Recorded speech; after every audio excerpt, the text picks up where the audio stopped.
안녕하십니까. 저희는 생물학과 바이오모스팀입니다. 저희는 형광 미세 플라스틱을 이용해 미세 플라스틱이 식물에 직접적으로 침투하는 영향을 알아보기 위한 실험을 진행했습니다. 목차는 실험 목적과 과정, 결과, 기대 효과가 되겠습니다. 우선 미세 플라스틱이란 의도적으로 제조된 경우와 기존 플라스틱 제품이 5mm 이하로 작게 쪼개진 고분자 화합물을 말합니다. 1차 미세 플라스틱은 펠렛과 마이크로 비즈 등 화장품에 들어가고 세제에 사용되는 등 일상생활에 실제로 많이 이용되는 것이고, 2차 미세 플라스틱은 그것보다 더 작게 쪼개진 것을 말합니다. 본래 크기가 어떻든 바다에서 강한 자외선과 파도에 의해 마모되고 쪼개지면서 더 작은 입자가 되는데요. 하지만 플라스틱 특성상 눈에는 보이지 않을 정도여도 분해는 되지 않고 계속해서 남아있게 됩니다. 이러한 미세 플라스틱은 지구 전체에 널리 분포해 있고, 심지어는 수산물과 소금, 맥주, 꿀 등 식품에서도 검출되고 있어 크게 문제가 되고 있습니다.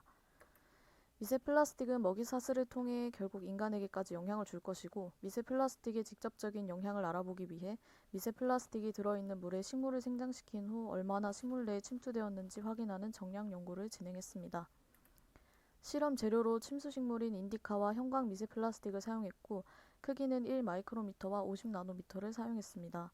인디카에서 잎이 많은 개체를 선별한 다음 수돗물 40ml와 식물의 올바른 생장을 위한 호글랜드 용액 40마이크로리터를 넣고 실험관을 만든 후 미세 플라스틱 크기별로 농도를 0.1%, 1%, 5%씩 맞춘 실험관을 4반복수를 이용하여 한 세트씩 만들고 인디카를 투입했습니다.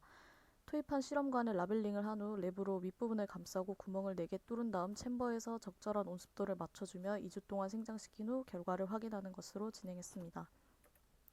잎에 있는 미세 플라스틱을 관측하기 위한 방법으로 먼저 샘플링이 완료된 식물에 540나노미터의 파장의 빛을 인가시킨 후 발광하는 빛 중 형광 미세 플라스틱에서 발광하는 파장의 빛의 세기를 분석한 다음 미세 플라스틱의 존재 여부 및 양을 가정을 통해 간접적으로 확인하는 방법을 이용했습니다.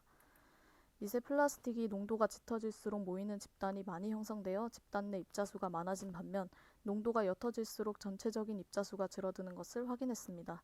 집단을 형성한 경우에도 각 집단마다 입자수가 다르며 입자수가 많을수록 발광 세기가 세지는데, 한 가지의 농도에서 여러 입자의 집단이 형성되므로 통계적 평균값을 통해 분석했습니다. 우선 0.01%의 낮은 농도의 경우 입자 집단이 발견되지 않아 슬라이드 글라스만 측정한 경우와 동일한 발광 세기가 측정된 것을 확인할 수 있었습니다. 여기서 수집한 인디카 데이터에서 X 표시는 개체가 손실된 경우이기 때문에 이 경우를 제외하고 각 조건별로 3개씩 평균값을 구하여 분석했습니다. 미세 플라스틱 1마이크로미터의 인디카에서 미세 플라스틱이 1%의 농도로 존재할 경우 식물 내 플라스틱 농도는 0.01%였고 5%의 농도로 존재할 경우 0.1%에 가까운 것으로 나타났습니다. 50나노미터의 인디카에서 1%의 농도의 경우 0.1%에서 1% 사이 정도였는데 0.1%에 더 가까웠습니다. 5%의 경우 1%에 더 가깝게 검출되었습니다. 이러한 실험 결과로 식물에 미세 플라스틱이 직접적으로 침투한다는 것을 확인할 수 있었고, 농도가 짙을수록 더 많이 침투한 것을 알 수 있었습니다. 다른 미세 플라스틱을 이용한 실험 결과를 보면 동물에게도 직접적인 영향을 준다는 것을 알 수 있습니다.